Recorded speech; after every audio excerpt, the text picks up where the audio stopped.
और समस्त श्रोतागण को मेरा प्रणाम। मैं उज्ज्वल शर्मा, नोडल केंद्र अलीगढ़ से भारतीय संविधान के 75 वर्ष अधिकार, कर्तव्य और प्रगति की यात्रा पर अपने विचार प्रस्तुत करने जा रही हूँ। जब हमारा देश 1947 में आजाद हुआ था तो सबसे बड़ा सवाल था कैसा भारत बनेगा, और इस प्रश्न का उत्तर देने के लिए हमारे संविधान निर्माताओं ने जब संविधान की जब पहली पंक्ति लिखी थी तो केवल स्याही नहीं बहाई गई थी, बल्कि एक नए युग का उदय हुआ था।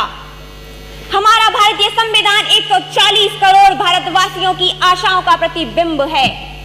हमारे संविधान ने हमें कई अधिकार दिए, एक अधिकार जिसके आज हम सभी साक्षी हैं, अनुच्छेद 19 यानी स्वतंत्र अभिव्यक्ति की स्वतंत्रता का अधिकार।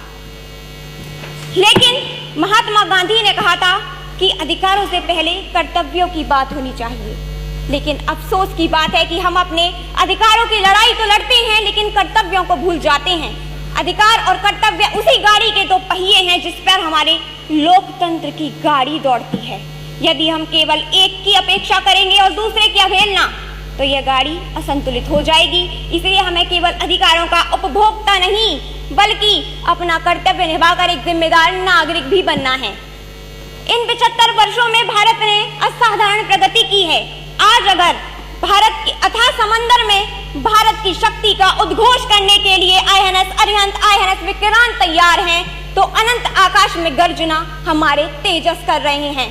इतना ही नहीं, जब बांग्लादेश की PM शेख हसीना को देश से निष्कासित किया जाता है तो वह भी भारत को अपनी शरण स्थली बनाती हैं, क्योंकि वो जानती हैं ये वही भारत है जिसके होठों पर गंगा और हाथों में तिरंगा है, जो टुकड़ाए हुए लोगों की शरण स्थली बन जाता है और 7 समंदर पार परदेशियों को भी सिस्टर्स एंड ब्रदर्स कह के बुलाता है।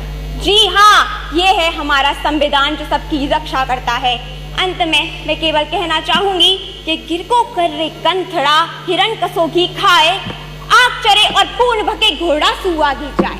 हिम्मत कर हुंकार बर, हम भारत माता की संतानें हैं। हमारे यशस्वी मुख्यमंत्री जी ने भी कहा कि हमें आचार और विचार प्रभावशाली बनाने होंगे, तो वह दिन दूर नहीं जब भारत विकसित होगा। केवल इतना कहना चाहूंगी कि हम 5 उंगलियों वाला हाथ नहीं बल्कि वसुधैव कुटुंबकम वाली मुट्ठी है, और जब ये मुट्ठी बनती है तो इतिहास रचती है। बहुत बहुत धन्यवाद आप सभी का। जय हिंद, जय भारत, जय संविधान।